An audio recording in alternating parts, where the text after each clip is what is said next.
L'histoire commence dans un monde transformé par l'avènement de l'éveil. Dans un paysage désolé et gelé, de puissants individus se sont rassemblés. Leur objectif était l'antre de la mort, un donjon de rang S de haut niveau, abritant une entité ancienne. Ce donjon, le premier à apparaître sur la planète Azur, est resté invaincu pendant des décennies, son entrée jonchée des squelettes d'innombrables maîtres qui ne sont jamais revenus. Cependant, aujourd'hui était différent. Un guerrier nommé Suming avait défié l'antre de la mort en solitaire. Après une bataille acharnée, il en est sorti victorieux, ayant tué le monstre de rang divin du donjon. Mais à la sortie, épuisé, il ne fut pas accueilli par des louanges. Au lieu de cela, il tomba dans une embuscade tendue par des hommes qui étaient autrefois ses alliés. Ils l'ont encerclé, leurs intentions hostiles. L'un d'eux dit à Suming sur un ton moqueur d'arrêter de résister et de lui remettre l'artefact divin qu'il venait d'acquérir. Un autre déclara que son sort était scellé, le qualifiant sarcastiquement de héros de l'humanité et lui promettant une mort rapide s'il se rendait. Suming, son corps crépitant d'énergie, comprit leur plan. Il réalisa qu'il avait attendu qu'ils terminent le donjon pour voler le puissant artefact. Il se demanda si cela avait été leur plan depuis le début. Parmi les traîtres, un homme aux cheveux blonds nommé Zhang Tang s'avança, dégainant son épée qui pulsait d'éclairs bleus. Il confronta officiellement son ancien ami, exigeant l'artefact divin et faisant appel à leur amitié passée en offrant d'épargner la vie de Suming en échange. Avec un sourire narquois, Zhang Tang se vanta qu'il détruirait simplement le peu de puissance qu'il restait à Suming. Tenant sa propre épée rouge flamboyante, Suming se lamenta de son aveuglement. Il avait traité ces hommes comme des frères depuis leur jeunesse, combattant à leur côté pendant des années, sans jamais soupçonner leur nature venimeuse. Rempli de l'amertume de la trahison, il décida de ne pas se laisser faire sans combattre. Il leva son arme, déchaînant une éruption massive d'énergie rouge et violette de l'artefact divin, provoquant une grande explosion. Se tenant debout avec défi, Suming provoqua ses anciens camarades, leur disant que s'ils voulaient l'anneau de défiance du Tao, ils devraient essayer de le prendre, mais il doutait que l'un d'eux soit assez fort. L'immense énergie stupéfia ses anciens alliés. L'un des hommes de Zhongtang s'impatienta, exhortant le groupe à tuer Suming rapidement. Zhang Meng conseilla la retenue, mettant en garde contre l'imprudence alors que Suming maniait l'artefact. Alors que l'impasse se prolongeait, une nouvelle silhouette descendit du ciel, appelant le nom de Suming. Il leva les yeux, surpris, alors qu'une femme aux cheveux roses nommée Xiaoman volait vers lui. Elle l'enlaça fermement, expliquant qu'elle avait entendu dire que quelqu'un complotait contre lui et qu'elle était venue parce qu'elle était inquiète. Suming la rassura, lui disant que tout allait bien et que leurs ennemis n'étaient pas à sa hauteur. Pourtant, il se demandait comment ses ennemis avaient réussi à le retrouver si précisément. Alors qu'il réfléchissait à cela, Zhang Tong eut un sourire entendu. À ce moment-là, Suming sentit une vive douleur dans son dos. Xiaoman l'avait poignardé, murmurant que c'était elle qui avait révélé où il se trouvait. Choqué, Suming la dévisagea alors qu'un cercle magique rouge brillait sur sa main où elle tenait la dague. Il ne pouvait pas comprendre pourquoi elle, entre toutes les personnes, ferait une chose pareille. De l'autre côté du champ de bataille, Zhang Tang cria triomphalement, déclarant que le catalyseur final était en place. Il ordonna alors l'activation d'une formation d'emprisonnement. Instantanément, un énorme seau rouge se matérialisa dans le ciel au-dessus de Suming, le piégeant. De la blessure jaillirent des chaînes rouges incandescentes, s'enroulant autour de son corps et supprimant son énergie.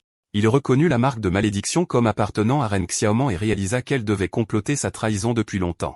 Zhang Tang s'approcha et se tint à côté de Xiaoman, passant son bras autour d'elle. Il expliqua d'un ton moqueur que la formation d'emprisonnement avait été spécialement préparée pour lui et l'empêcherait de canaliser sa puissance. Xiaoman ajouta cruellement qu'elle n'avait toujours été qu'avec Zhang Tang. Elle informa froidement Suming que son seul but était de servir d'outil en raison de son rare talent de 9 étoiles. Ils avaient besoin de lui pour acquérir l'artefact divin à leur place. Brisé et trahi, Suming s'effondra à genoux, hurlant de rage et d'angoisse. Suming étant ligoté et impuissant, Zhang Tang ordonna à ses hommes de le tuer et de s'emparer de l'artefact. Ils chargèrent, leurs armes incandescentes, prêts à frapper. Mais juste au moment où ils allaient l'atteindre, le sol entra en éruption. Une main squelettique massive jaillit, suivie d'une vague de guerriers squelettes qui interceptèrent les assaillants, protégeant Suming. Suming regarda, choqué, se demandant qui était venu à son aide. La sauveuse était une femme aux cheveux violets clairs et à la cape à capuche. Suming la reconnut, c'était Jiao, une nécromancienne. Elle atterrit entre Suming et ses ennemis, tenant un bâton puissant. Elle l'exhorta à ne pas abandonner, déterminée à empêcher les scélérats d'obtenir l'artefact. Zhang Tong se moqua de son arrivée, la considérant comme une autre personne venue pour mourir. Il se vanta qu'avec des dizaines de maîtres à ses côtés, même le grand empereur ne pourrait plus sauver Suming. Ces hommes affrontèrent les invocations mortes vivantes de Jiao. Zhang Tang, enragé, chargea directement Jiao, déclarant que quiconque se mettrait sur son chemin mourrait. Alors que Jiao combattait, un des hommes de Jiantan l'avertit de surveiller son flanc, mais c'était une feinte. L'avertissement était une distraction, et elle se retourna, choquée, juste au moment où Jiantan se rapprochait. Il balança son arme auréolée d'éclairs sur elle, disant à sa camarade de classe de ne pas lui en vouloir pour ses actions. Su-ming, toujours piégé, ne put que regarder avec horreur et crier son nom alors que l'attaque la touchait. Avec Ji-Yao neutralisé, Jong-Tong vit sa chance. Il dit à Su-ming que son inquiétude pour quelqu'un d'autre était déplacée et que c'était maintenant son tour de mourir. Il plongea ensuite sa lame bleue incandescente profondément dans la poitrine de Su-ming. Se penchant, Jong-Tong offrit un dernier choix cruel, remets l'artefact et il pourrait épargner ta pathétique vie. Mais Su-ming avait un dernier acte de défi. Serrant les chaînes magiques, le sang coulant de sa bouche, il regarda ces traîtres avec une haine pure. Il les traita de monstres absolus alors qu'une terrifiante énergie rouge et noire commençait à s'accumuler en lui. Dans un dernier pari désespéré, Su-ming déchaîna une capacité autodestructrice, la technique de rang divin, explosion des annihilations. Une explosion cataclysmique jaillit de son corps, forçant Jang Tang et Ren Xiaoman à battre en retraite, alarmés. Après coup, le champ de bataille était silencieux. Su-ming, mortellement blessé, tendit la main, murmurant le nom de Ji-Yao. Il rampa à ses côtés, berçant son corps blessé, rempli de regrets, demandant pourquoi elle était venue pour lui alors qu'il lui avait fait défaut tant de fois. Ji-Yao, avec un léger sourire paisible, leva la main pour toucher son visage, lui disant que si c'était leur fin, ils devraient mourir ensemble. Alors que sa vie s'échappait, Su-ming trouva un dernier sursaut de force. Son épée se matérialisa et se planta dans le sol devant lui, une déclaration contre ses ennemis. Serrant le corps de Ji-Yao contre lui, Su-ming, le tueur de Dieu, prêta un serment solennel. Il proclama que s'il devait renaître, il traquerait Ren Xiaoman et Jang Tang et les mettrait en pièces. Ces traîtres observaient à distance. Confus, puis une lueur de réalisation choquée apparut sur le visage de Jang Tang. Il comprit le plan désespéré de Su-ming. Il allait emporter l'artefact divin avec lui dans la mort, l'entraînant dans l'abîme de l'antre de la mort pour qu'il ne puisse jamais la voir. Son vœu final prononcé, Su-ming leur dit que s'il voulait l'artefact divin, il devrait venir le chercher. Il sauta alors de la falaise, serrant Ji-Yao dans ses bras, et tomba dans l'énergie chaotique en contrebas. Dans sa main, l'anneau de défiance du Tao brillait d'une lumière dorée, brillante et aveuglante. Le monde se dissolut dans la blancheur. La main de Su-ming devint inerte comme si la vie l'avait enfin quitté, mais sa conscience revint. Il ne se retrouva pas dans un abîme, mais regardant, perplexe, un ciel bleu clair et un bâtiment scolaire familier. Sa confusion s'intensifia lorsqu'il entendit une voix dans un microphone. Un annonceur déclarait les résultats de la 127e cérémonie d'éveil à la première académie de Xuanjing. Un étudiant nommé Wang Qiang s'était éveillé avec succès, mais sa nouvelle classe était enchanteur, une classe de vie non combattante. Shu-ming, maintenant un jeune étudiant, se tenait au milieu d'une foule d'adolescents. Il entendit d'autres commenter que l'école ne semblait pas avoir de chance cette année. Les mots « cérémonie d'éveil » le frappèrent. Un sentiment familier l'envahit alors qu'il réalisait avec un choc total qu'il avait voyagé dans le temps. Il avait de nouveau 18 ans, le jour de sa propre cérémonie d'éveil. Alors que Su-ming se tenait au milieu des étudiants, ses souvenirs de ce jour revinrent avec une clarté parfaite. Il reconnut Wang Xian, dont il se souvenait qu'on l'appelait « le gros ». Il se rappela que Wang Chang était aussi devenu un enchanteur dans sa vie précédente, confirmant que ce n'était pas un rêve. Pour tester davantage sa mémoire, il pensa aux étudiants suivants. Il se souvint que Li Som-yang deviendrait un guerrier 2 étoiles.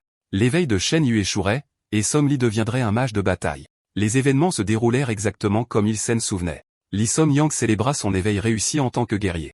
Il fut suivi par Qian Yu, qui pleura de déception après l'échec de son éveil, puis par Som-Li qui devint un mage de bataille. Chaque événement correspondant à sa mémoire, tout doute que Su-ming pouvait avoir fut effacé. Un sourire confiant apparut sur son visage alors qu'il acceptait pleinement qu'il était vraiment né de nouveau. Son expression changea rapidement en une fureur intense alors que le souvenir douloureux de sa trahison par Jang Tang et Ren Xiaoman lui revint en mémoire. Il sentit que cette seconde chance devait être un cadeau du ciel, lui donnant le pouvoir de réécrire son passé et de venger ses regrets. Ses pensées furent interrompues par un hoquet de surprise de la foule. Sur la scène, une version plus jeune de Jang Tang s'éveillait, entourée d'une incroyable aura violette. L'annonceur déclara avec enthousiasme que Jang Tang avait éveillé une classe de combat cachée et rare, guerrier marionnettiste démoniaque, avec un puissant attribut inné de 8 étoiles. Les étudiants bourdonnaient d'excitation, commentant qu'un éveil aussi puissant était attendu du jeune maître de la prestigieuse famille Zhang. En entendant cela, Su-ming ne put que fixer son futur ennemi avec une haine froide et brûlante. Alors que l'annonceur célébrait le nouveau génie de l'école, Su-ming sentit une tape sur son épaule. Il se retourna et fut choqué de voir une jeune Ji-Yao en bonne santé et en uniforme scolaire. Elle lui dit qu'elle l'avait cherché. Voyant son expression stupéfaite, elle lui demanda si quelque chose n'allait pas. Submergé par l'émotion, il se ressaisit rapidement et dit qu'il voulait juste la féliciter à l'avance. Cela perturba Ji-Yao qui lui demanda pourquoi il la félicitait. L'image d'elle mourant dans ses bras lui traversa l'esprit. Un sourire sincère et doux se dessina sur son visage. Il lui dit que ce n'était rien et qu'elle comprendrait bien assez tôt. Rempli d'un soulagement sincère, il ajouta que c'était si bon de la revoir. Au moment où il finissait de parler, l'annonceur appela l'étudiante suivante, Jiao. Surprise, elle se dirigea vers la scène. Elle posa sa main sur la stèle céleste, un grand artefact ancien crépitant d'énergie bleue. Au contact de ses doigts, une vague de puissance massive jaillit de la pierre, l'engloutissant. La voix de l'annonceur, remplie de choc, déclara que Jiao avait éveillé une classe de combat cachée, nécromancienne, avec un puissant attribut de cette étoile. Les autres étudiants étaient stupéfaits, murmurant avec incrédulité. Su-Ming regardait avec un sourire calme et entendu, pensant que tout se passait exactement comme il l'avait prédit, et que c'était maintenant son tour. L'annonceur appela Su-Ming. Alors qu'il se dirigeait vers la scène, Jiao lui souhaita bonne chance. Les autres étudiants n'étaient pas si optimistes, chuchotant qu'il serait impossible qu'une troisième classe cachée apparaisse, surtout pour un orphelin comme Su-Ming. La scène change ensuite pour fournir un contexte. C'est la planète Azur au sein de la nation du dragon, un monde gouverné par les puissants éveillés. Il y a des décennies, l'avènement de l'éveil a eu lieu. Depuis lors, chaque personne, à l'âge de 18 ans, participe à une cérémonie pour devenir l'un des éveillés. Ces individus ont fondamentalement changé le monde, possédant le pouvoir de plier la réalité et d'acquérir d'immenses richesses. Cependant, ce pouvoir a un prix. Les éveillés doivent constamment faire face à des défis sans fin, affronter des bêtes féroces et explorer de terrifiants donjons remplis de monstres. Alors qu'il se dirigeait vers la stèle céleste, Su-Ming réfléchit à sa vie passée. Il se souvint qu'en tant qu'orphelin, il avait dépendu d'allocations et de bourses d'études. Le jour de sa première cérémonie d'éveil, il fut béni par le ciel. Un phénomène magnifique était descendu, et il avait éveillé un attribut inné de 9 étoiles incroyablement rare ainsi qu'une classe légendaire connue sous le nom de tueur de dieu. Maintenant sur la scène dans sa seconde vie, il était déterminé à changer son destin. Il tendit la main vers l'artefact d'éveil, jurant qu'aujourd'hui il ferait en sorte que tout le monde le voie sous un nouveau jour. Ce faisant, une vague massive d'énergie violette et rose jaillit, créant un phénomène spectaculaire dans le ciel. L'annonceur regarda avec incrédulité, se demandant si cette incroyable vague pouvait signifier la naissance d'un génie avec un attribut de 9 étoiles ou même plus. Jiao et les autres étudiants étaient tout aussi stupéfaits. Su-Ming tendit la main, prêt à sentir la vague familière de runes de son éveil originel, mais cette fois quelque chose était différent. Un sceau bleu incandescent apparut sur sa poitrine, et de celui-ci, l'artefact divin avec lequel il était mort, l'anneau de défiance du Tao, se matérialisa. Il était complètement choqué, réalisant que l'anneau avait d'une manière ou d'une autre voyagé dans le temps avec lui. Avant qu'il ne puisse assimiler cela, un autre événement inattendu se produisit. Une sensation étrange se propagea dans son corps, et un écran holographique apparut. Une notification du système déclara que le système de classe ultime du tueur de Dieu se liait à lui avec succès. Il annonça ensuite que le système lui avait assigné une toute nouvelle classe, et que son éveil était réussi. Mais au lieu de son ancienne classe, on lui avait accordé quelque chose de bien plus grand, une classe mythique appelée le dieu de l'épée. Su-Ming ne put que regarder avec un étonnement total, s'interrogeant sur l'existence d'une classe mythique et sur le nouveau titre puissant qu'il venait de recevoir. L'immense énergie rouge de l'éveil de Su-Ming laissa tout le monde sans voix. L'annonceur, choqué, se demanda quel genre de classe pouvait créer un tel phénomène. Dans la foule, les étudiants débattaient de ce que cela pouvait signifier. L'un d'eux s'inquiétait que si c'était une classe non combattante, Su-Ming serait condamné. Zhang Tian rejeta cette idée, déclarant qu'avec une vision aussi puissante, ça ne pouvait pas être une classe de vie. Pourtant, alors qu'il regardait, la sueur coulait sur son visage à cause de la pression écrasante de l'énergie de Su-Ming, si intense qu'il ne pouvait pas bouger. Su-Ming se tenait calmement dans la tempête d'énergie, traitant les informations du panneau doré devant lui. Il confirma que sa classe éveillée était le dieu de l'épée, différente du tueur de dieu de sa vie passée. Il toucha l'interface du système, qui effectua un scan d'identification confirmant son identité en tant que Su-Ming. Cela afficha ensuite son nouveau statut. Sa classe était le dieu de l'épée, et il possédait un talent doré appelé Ascension universelle, lui donnant la capacité d'élever ou de faire évoluer n'importe quoi. Su-Ming était abasourdi. Il réalisa qu'un talent doré était d'un rang supérieur à la classe légendaire 9 étoiles qu'il avait éveillée auparavant. Un sourire confiant se répandit sur son visage alors qu'il comprenait que son nouveau pouvoir devrait de loin surpasser la classe du tueur de Dieu. Désireux de voir ses nouvelles capacités, il ouvrit l'interface des compétences. Son excitation se transforma en choc. L'écran des compétences montrait une progression nulle et un seul message. Aucune capacité n'a été éveillée. Su-Ming était furieux. Il attrapa le panneau holographique, hurlant intérieurement sur le fait qu'un talent de rang doré puisse exister sans une seule compétence. Pendant que Su-Ming était préoccupé, la foule s'agitait, confuse par le retard. Finalement, l'annonceur l'interpella, lui demandant s'il avait terminé son éveil. Su-Ming fixa l'interface sans compétence avec fureur. Il n'arrivait pas à croire qu'après avoir éveillé une classe supposément de rang divin, il n'avait aucune capacité.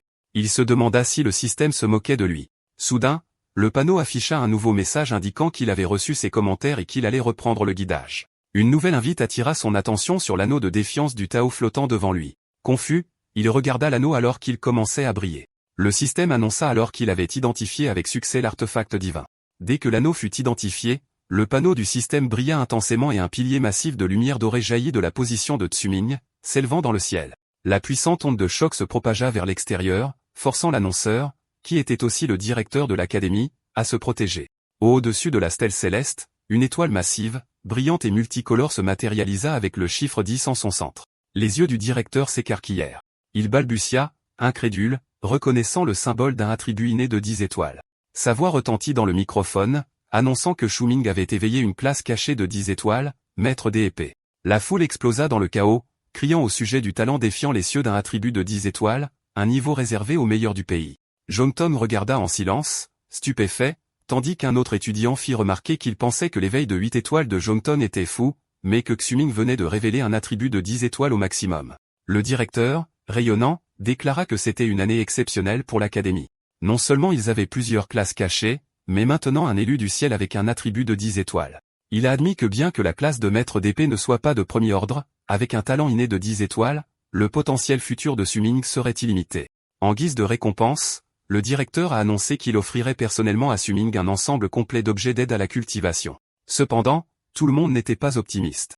Des murmures de déception se sont répandus. Certains étudiants ont qualifié cela de gaspillage de talent, expliquant que le maître d'épée était une classe de bas niveau. Ils ont expliqué que c'était une classe médiocre et polyvalente, forcée de s'entraîner à la fois au combat à distance et au corps à corps, divisant sa concentration entre les attaques physiques et magiques, ce qui en faisait une classe typiquement faible. D'autres étudiants se sont moqués de son malheur, se gaussant du résultat décevant d'un talent à 10 étoiles associé à une classe aussi nulle. Quelques-uns ont tenté de le défendre, suggérant qu'avec suffisamment de travail, un maître d'épée pourrait devenir un combattant aux dégâts fiables. Et avec le talent de Shuming, il pourrait certainement y arriver, mais les cyniques les ont fait taire, arguant que la classe exige 2 fois plus d'efforts pour les mêmes résultats et qu'il aurait de la chance de terminer un donjon pour débutants. Sur scène, Xuming a entendu leurs paroles méprisantes. Il a légèrement tourné la tête, ses yeux dans l'ombre, pensant à la façon dont ils considéraient tous sa classe de maître d'épée comme sans valeur. Alors que la foule continuait de murmurer, Jiyao a couru vers Xuming. Avec un grand sourire, elle l'a félicité. Xuming lui a retourné le compliment. Jiyao l'a ensuite encouragé à ignorer les bêtises des autres car s'éveiller à un talent de 10 étoiles était incroyable. Elle a reconnu que la classe de maître d'épée pouvait être faible au début, mais elle était sûre qu'avec son talent, ce ne serait pas un problème. Xuming lui a adressé un sourire chaleureux et l'a remercié, lui assurant qu'il ne se laissait pas atteindre par leurs commentaires. Il a ensuite ajouté de manière énigmatique que leur sous-estimation était exactement ce qu'ils voulaient, ce qui a laissé Jiyao perplexe. Leur conversation a été interrompue lorsque l'annonceur a appelé l'étudiant suivant. La foule a applaudi alors que Ren Xiaoman, la fille la plus populaire de l'école, s'avançait. On a vu Zhang Tang l'encourager. Jiyao a commenté sa popularité, mais Xuming est resté silencieux. Au lieu de regarder, Xuming s'est retourné et a commencé à s'éloigner. Jiyao l'a interpellé, confuse, lui rappelant que la cérémonie n'était pas terminée. Xuming a répondu froidement sans se retourner que cela ne l'intéressait pas. Alors qu'il s'éloignait, des souvenirs douloureux de sa vie passée ont envahi son esprit. Il s'est souvenu comment Ren Xiaoman s'était servi de lui pour ensuite le trahir et le tuer sans hésitation. Il s'est remémoré le vœu qu'il avait fait en mourant et a renforcé sa détermination à se venger dans cette nouvelle vie. Plus tard, Xuming a traversé la ville, observant que le monde semblait inchangé par rapport à ses souvenirs. Cependant, il savait que certaines choses étaient différentes. En plus de sa nouvelle classe, il a vérifié son système et a découvert une compétence appelée dissimulation totale.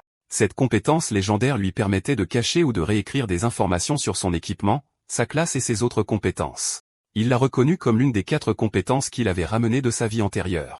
Cette prise de conscience a déclenché un autre souvenir, l'anneau brillant de la défiance du Tao.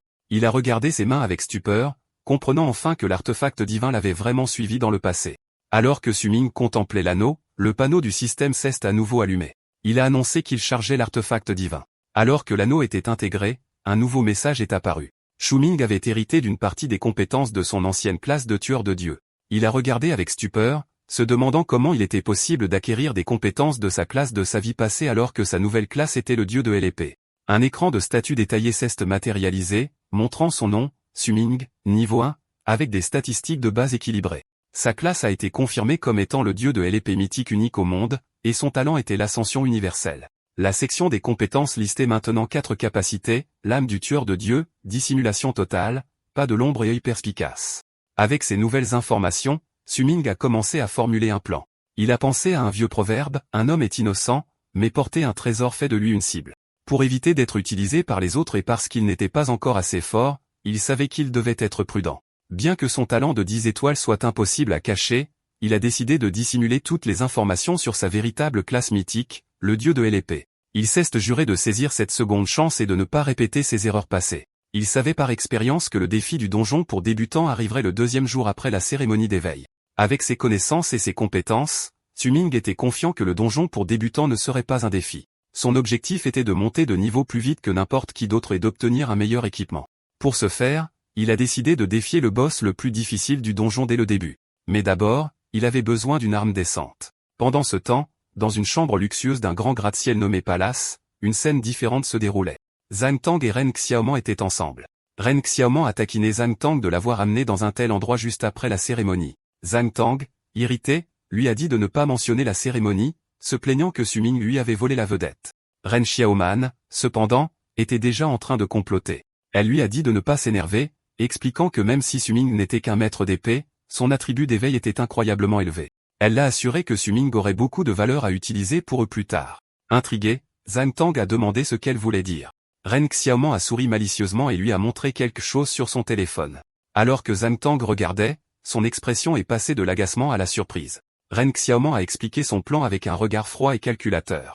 Elle était convaincue que si elle tendait un petit appât à Su-Ming, il le mordrait. Ensuite, tout comme avant, ils pourraient l'utiliser à leur propre fin. Suivant son plan, Su-Ming est arrivé à un immense gratte-ciel qui abritait un marché d'armes.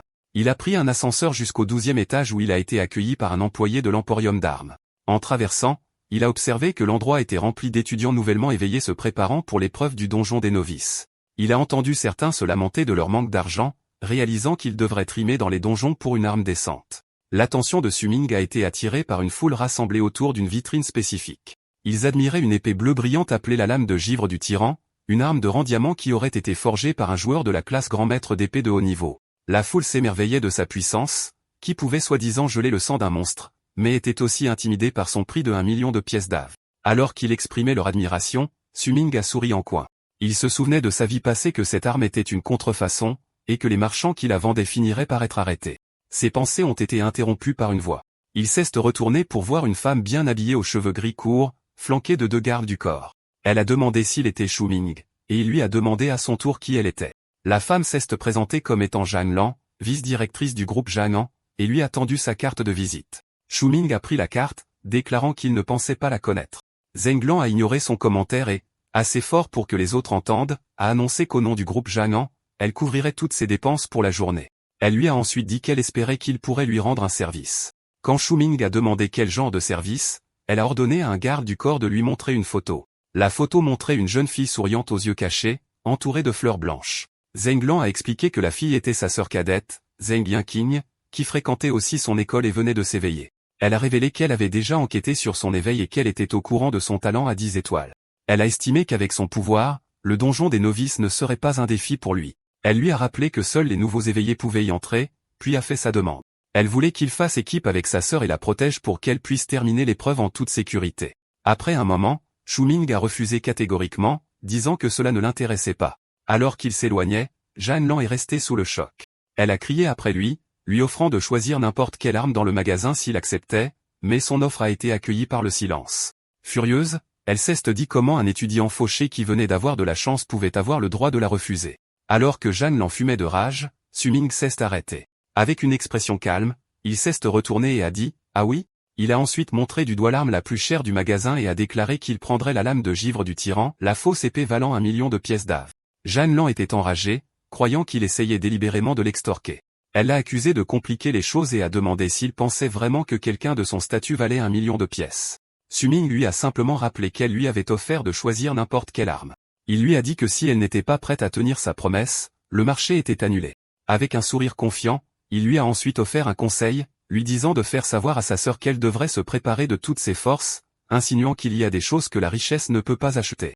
Étonnamment, la colère de Zhang Lan s'est estompée, remplacée par un sourire intrigué. Elle a trouvé Su-Ming intéressant et s'est avoué qu'elle avait dépassé les bornes. Elle s'est retournée et est partie avec ses gardes du corps. Les badauds étaient stupéfaits, chuchotant sur la façon dont cet étudiant venait de se jouer des personnes puissantes du groupe Zhang'an. Alors qu'il partait, le téléphone de Su-Ming a vibré, signalant un message entrant. Il a regardé et a vu que c'était de Ren Xiaoman. Le message était exactement comme il s'en souvenait. Elle demandait s'il l'avait toujours aimé, prétendait avoir changé Davis, et lui demandait de la retrouver sur le toit du bâtiment académique ce soir-là. Su-Ming nota avec un amusement glacial que même s'il ne s'était pas éveillé en tant que tueur de dieux, les tactiques manipulatrices de Ren Xiaoman n'avaient pas changé. Se souvenant de son vœu de vengeance, il a répondu par un simple message, acceptant de la rencontrer. Ceci réglé, Su-Ming a reporté son attention sur la recherche d'une arme. Il s'est approché d'une vendeuse et l'a interrogée sur un présentoir d'objets ressemblant à des roches déchiquetées appelées pierres d'épée. La vendeuse a expliqué que c'était des pierres d'armes qui avaient une chance de donner une arme de rang argent, mais elle l'a prudemment averti que tout était basé sur la probabilité, et que la plupart des pierres ne contenaient que les armes de la plus basse qualité. À sa grande surprise, Su-Ming lui a dit que c'était exactement ce qu'il voulait. Il a expliqué qu'au lieu de dépenser une fortune pour une arme en argent qui deviendrait bientôt obsolète, il valait mieux parier sur l'obtention d'une arme à partir d'une pierre bon marché. Cependant, en regardant les pierres, il s'est dit que pour lui, ce n'était pas vraiment un pari du tout. La vérité était qu'il pouvait réellement voir les données à l'intérieur des pierres. C'était grâce à une autre compétence qu'il avait ramenée de sa vie passée, l'œil de perspicacité. Un panneau système expliquait que cette compétence légendaire donnait à ses yeux le pouvoir de voir la vraie nature des choses. Utilisant cette capacité, il a ramassé l'une des pierres avec confiance. Il savait qu'une arme en argent ordinaire coûterait des centaines ou des milliers de pièces d'ave, mais en utilisant sa compétence pour en trouver une dans une pierre bon marché, c'était une valeur incroyable pour un étudiant fauché comme lui. Alors que Su-Ming était assis avec la pierre d'arme, ses actions ont attiré l'attention de quelques autres étudiants. L'un d'eux, un garçon aux cheveux blonds, l'a reconnu comme le gamin qui venait de refuser le puissant groupe Jangan. Le garçon et ses deux amis se sont approchés de Su-Ming en ricanant.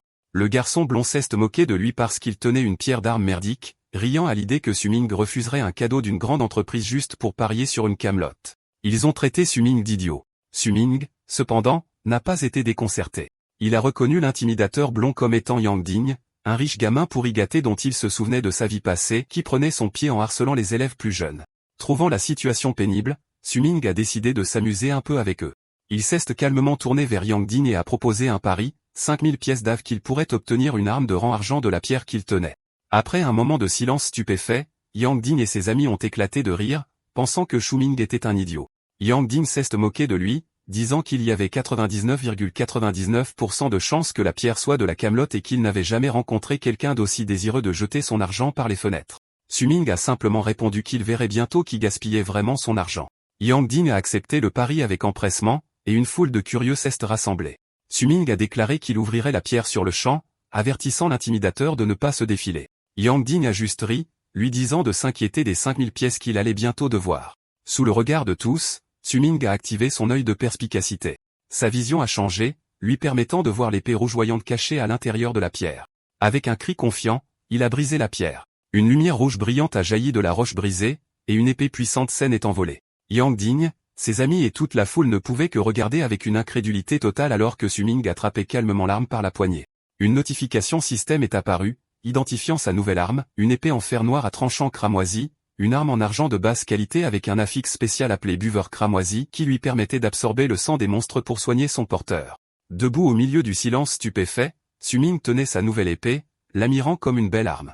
Il pensa alors avec un regard froid et déterminé que cette nouvelle épée serait parfaite pour son rendez-vous avec Ren Xiaoman ce soir-là. Yang Ding et ses amis se tenaient là, dans un silence stupéfait, incapables de croire que Su-Ming avait sorti une arme de rang argent de la pierre. Su-Ming, tenant l'épée, a fait remarquer nonchalamment que ce n'était pas mal, en particulier sa capacité de vol de vie, notant que cela éliminerait son besoin d'un guérisseur lors de la prochaine épreuve du donjon. Un panneau système a confirmé que l'arme était une épée en acier noir de rang argent avec plus 10% de vol de vie. Alors que Yang Ding regardait, paniqué, Su-Ming a pointé la lame vers lui, rappelant à l'intimidateur qu'un pari est un pari et que les 5000 pièces d'ave étaient maintenant à lui. Vaincu, Yang Ding a transféré l'argent. Partant en trombe, il a crié qu'il n'oublierait pas cette humiliation. Su-Ming lui a simplement conseillé de ne pas faire de paris aussi imprudents à l'avenir. La vendeuse regardait avec stupéfaction, réalisant que cela faisait des années que personne n'avait sorti une véritable arme de l'une de leurs pierres. Avec ses gains, Su-Ming est retourné au comptoir pour un fourreau, demandant si 5000 pièces suffiraient. L'assistante, troublée, a confirmé que c'était le cas. Il a acheté un fourreau doré orné de rang argent qui réduisait la perte de durabilité de l'arme de 50%. Su-Ming était satisfait, sachant que cela réduirait considérablement l'usure de l'épée. Alors qu'il tenait son épée rengainée, une notification système est apparue, lui demandant s'il voulait activer une fonction cachée appelée manifestation d'armes.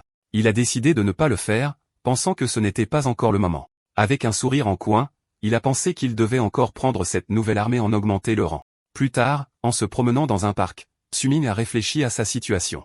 Il a reconnu qu'après s'être éveillé en tant que dieu de l'épée, il ne possédait pas une seule compétence de classe utilisable. Cependant, sa classe était dotée d'un talent primordial incroyablement puissant, l'ascension universelle. Ce talent unique lui permettait d'améliorer la qualité de n'importe quel objet une seule fois, rendant sa classe mythique vraiment digne de son rang. Tenant son épée, il a testé ce pouvoir. Une notification système a annoncé que l'ascension universelle était activée. L'ascension a réussi, et l'effet buveur cramoisi a été obtenu.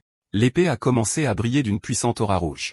Une dernière notification a affiché le nouveau statut de l'arme, une épée en acier noir cramoisi de haut rang argent. Sa capacité buveur cramoisi a été améliorée pour drainer le sang de la cible au contact, et elle a acquis une nouvelle compétence, soif de sang, accordant un bonus temporaire de plus 5 à toutes les statistiques pendant 30 secondes après avoir tué un monstre. Su Ming était satisfait de l'amélioration. Les préparatifs terminés, il a activé la manifestation d'armes cachées, confiant que le donjon pour débutants du lendemain ne serait pas un défi. Plus tard dans la nuit, Su Ming est arrivé sur le toit du bâtiment académique. Il se tenait en silhouette contre le paysage urbain futuriste, sa nouvelle épée à la main. Ren Xiaoman était déjà là. Elle s'est retournée avec un sourire séduisant et l'a salué, le réprimandant avec malice pour son retard. Son sourire a disparu instantanément. Sans un mot, Su Ming a brandi son épée vers elle. Elle a crié et a à peine esquivé l'attaque alors que la lame s'enfonçait dans le rebord en béton où elle se trouvait. Elle le regarda avec incrédulité, lui demandant ce qu'il faisait. Avec un regard froid et inflexible, Su Ming lui a dit qu'il était venu pour se venger. Un souvenir douloureux de sa vie passée lui est apparu, le moment de sa mort, tenant Jiyao mourante pendant que Ren Xiaoman regardait sans remords. Ren Xiaoman était déconcertée et en colère. Elle a exigé de savoir de quoi il parlait, lui rappelant qu'elle venait d'accepter sa confession. Elle a brandi son téléphone, montrant un historique de messages où il lui avait dit qu'il l'aimait et lui avait demandé de sortir avec lui. Elle a crié de frustration, soulignant que c'était lui qui voulait sortir avec elle. Elle ne pouvait pas comprendre pourquoi il essayait maintenant de lui faire du mal.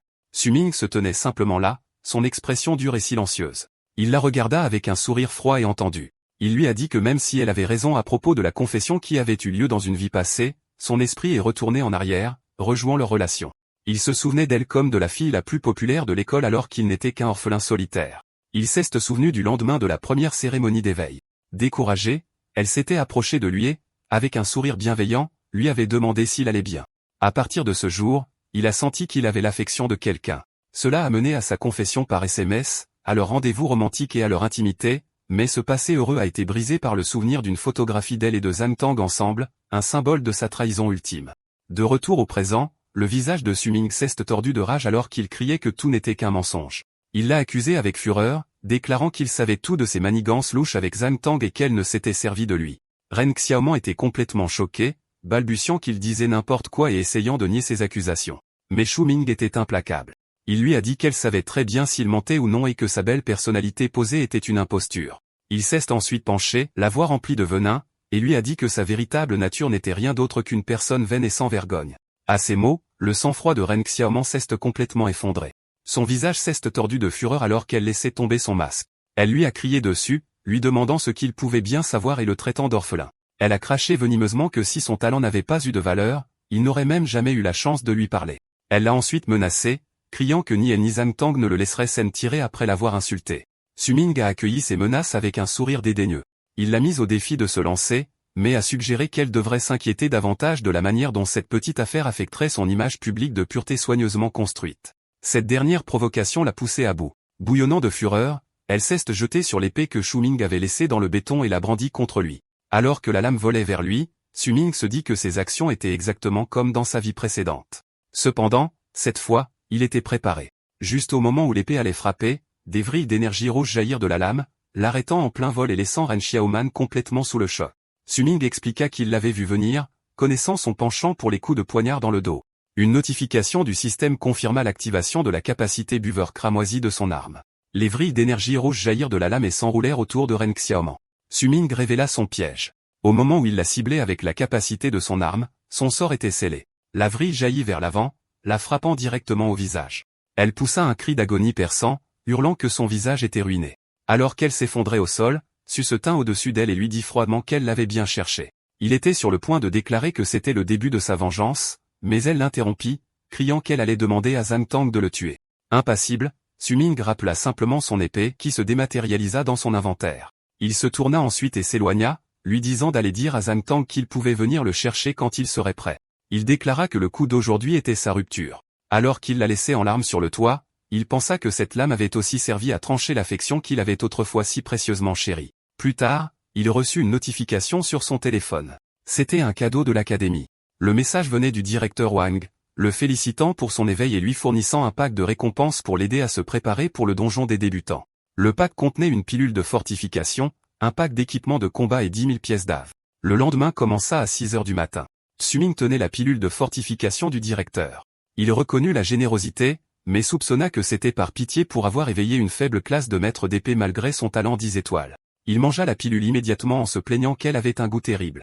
Le mauvais goût fut oublié alors qu'il était enveloppé d'une aura dorée. Une notification du système le choqua. La pilule lui avait accordé plus 10 en constitution et 100 points d'expérience, assez pour le promouvoir instantanément au niveau 2 et lui octroyer 10 points d'attribut gratuits.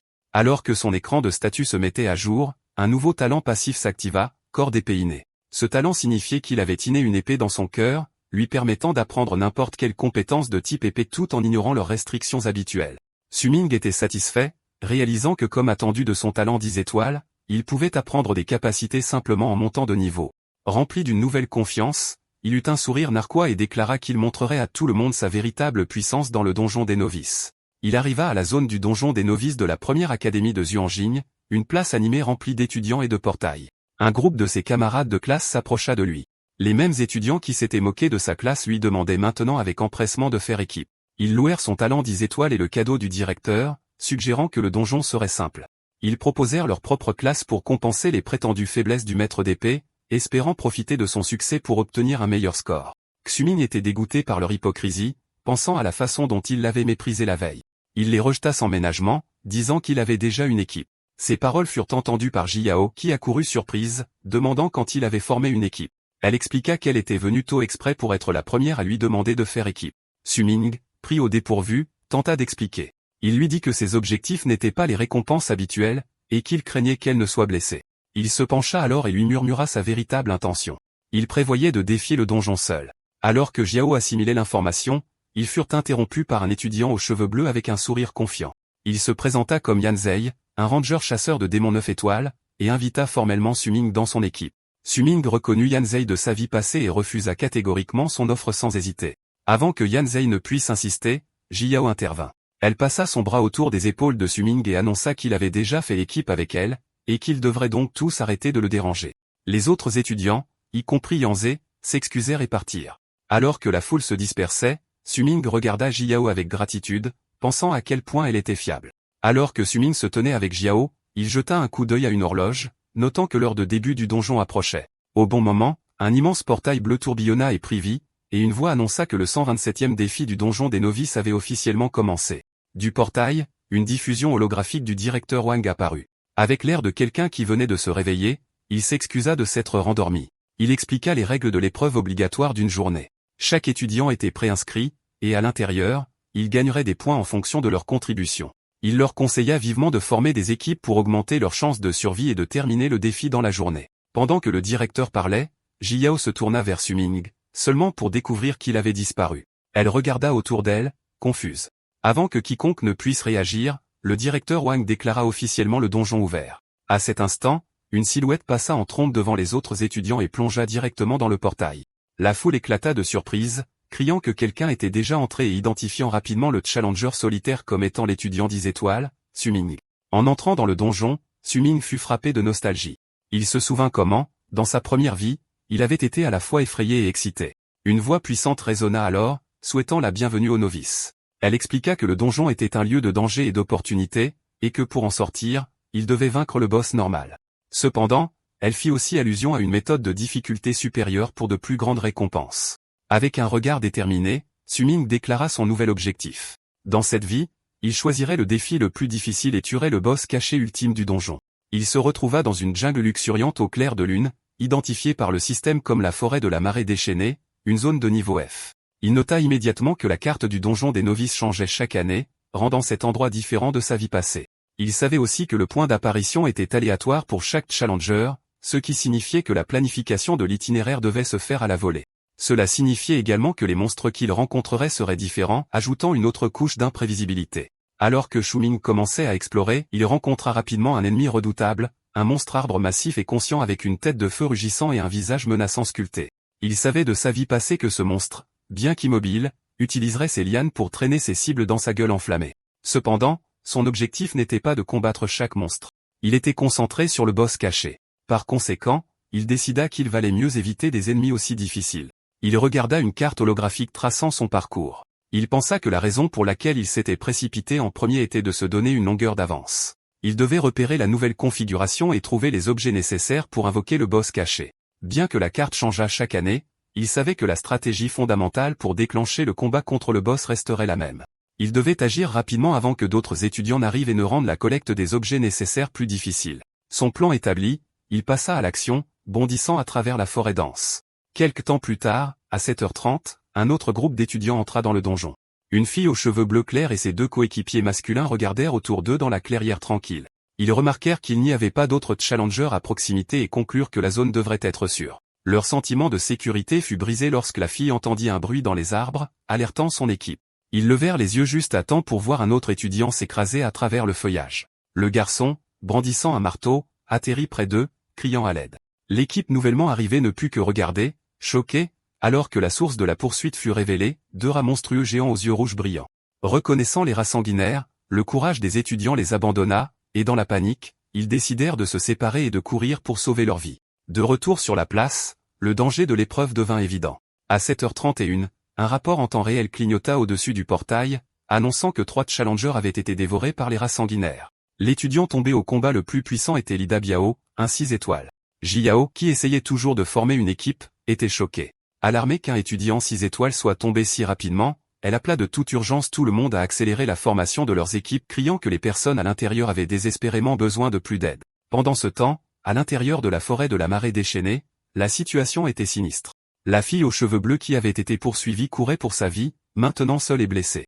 Dans la panique, elle avait été séparée de ses coéquipiers et avait perdu toute orientation. Alors qu'elle essayait de se repérer, elle sentit une nouvelle présence. En levant les yeux, elle vit la silhouette d'un monstre massif ressemblant à un singe, perché dans les arbres. La créature sauta au sol, ses yeux rouges brillant la fixant avec malveillance. Paralysée par la peur, la fille ne put que regarder la bête géante bondir vers elle. Dans son dernier moment, elle ferma les yeux très fort et cria pour que quelqu'un la sauve. Soudain, un éclair de lumière rouge passa devant elle. Dans une incroyable explosion de vitesse, Su-Ming apparut. Son épée d'acier noir cramoisi devint un flou alors qu'il frappait le monstre singe. L'épreuve du donjon des novices était plus mortelle que ce à quoi les étudiants s'attendaient. La panique s'empara des nouveaux éveillés alors qu'ils se retrouvaient dispersés et dépassés. Un étudiant terrifié se lamenta sur sa malchance en rencontrant un ours brun sanguinaire d'élite de niveau 5 dès le début. Sa lamentation se transforma en un cri alors qu'il était brutalement empalé par la bête. Le chaos ne se limitait pas à une seule zone. À travers la forêt, d'autres étudiants fuyaient des créatures comme le chasseur des marais de niveau 2 et le chien de pistache de niveau 3, beaucoup connaissant la même fin fatale. Les appels à l'aide inondèrent les canaux de communication avec des rapports désespérés indiquant que les points de téléportation étaient complètement encerclés par des hordes de monstres, demandant un soutien urgent qui n'arrivait pas. Au milieu du carnage, Jiao se retrouva complètement seule, entourée des corps sans vie de ses coéquipiers. Accablée de chagrin et terrifiée, elle s'effondra dans les hautes herbes, tremblant en se rappelant ses coéquipiers lui disant de se cacher. À peine une demi-heure s'était écoulée depuis le début de l'épreuve, et la difficulté était si élevée qu'elle doutait qu'un nouvel étudiant puisse survivre. Ailleurs dans la forêt, la fille aux cheveux bleus clairs était en état de choc, acculée par le monstre singe géant. Juste au moment où la bête se jetait sur elle, une rafale de coups d'épée rapide fusa dans l'air.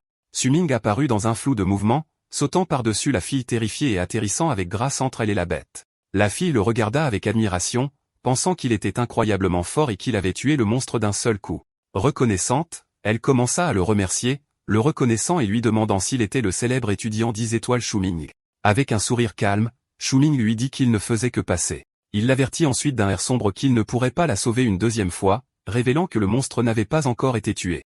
La fille aux cheveux bleus fut choquée d'apprendre que le monstre était toujours en vie et se retourna pour voir son ombre menaçante se profiler derrière elle. Paniquée, elle déclara qu'elle allait chercher des renforts et cria à Su-Ming de tenir bon alors qu'elle courait pour sa vie. Seule avec la bête, Su-Ming activa calmement son œil de perspicacité.